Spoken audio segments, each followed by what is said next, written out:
Hey everybody, Dr. Ozzie here again with my assistant Jackie with the Functional Medicine and Wellness Center.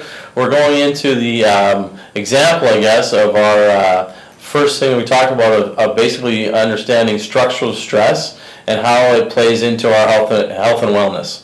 So what's the question or... So what could be a sign, or which could be a sign of, structurally being stressed? Mm-hmm. Yeah. Well, one thing you might see, definitely imbalances, right? So a lot of people see that where they'll look themselves in the mirror and they've got one shoulder higher than the other, or again when they're walking down the street, or some people, they may not have to stand up for this one, they'll see their hands and they're slightly kind of turn out or turn in when they're walking, or way out like that. And again, that's all signs of a structural imbalance. And it's super important because when we walk or when we exercise, the average person walks about 6,000 steps a day. Mm-hmm. If you exercise, even more. So now that's going to play into how we're stressing out our nervous system. And again, as we talked about before, stress, physical, chemical, mental stress, we're sticking on structure right now, basically causes a stress, puts me into fight or flight. And as soon as my nervous system is in fight or flight, my body wants to deteriorate prematurely, and then my acts of daily living, how I feel throughout my day, just kind of go downhill, and I feel 80 when I'm 40, right? So the structural stress, again, those are just some things, and we'll see, I guess, symptoms. I got shoulder pain, or I've got knee pain, or back pain, or neck pain.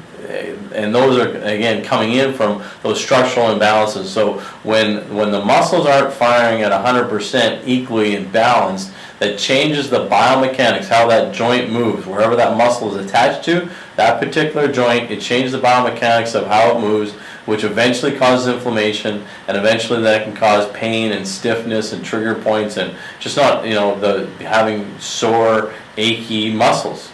If it pulls just right, it can start pulling on a disc, and now that disc or that shock absorber of the spine, and basically can pinch that nerve or put pressure on the nerve where we get a shooting kind of radiating pain. Everybody's heard of sciatica, that pain shooting down my legs. Mm-hmm. Again, this could be a muscle imbalances that can be corrected by adjusting your spine or manipulating or stimulating your nervous system and your brain through chiropractic manipulation, osteopathic manipulation. Again, I like to take the word out of it because you're really just trying to introduce a specific type of sensory input into your brain from your joints and your muscles, which you can only get from an adjustment. It's different than if I just walk down the street.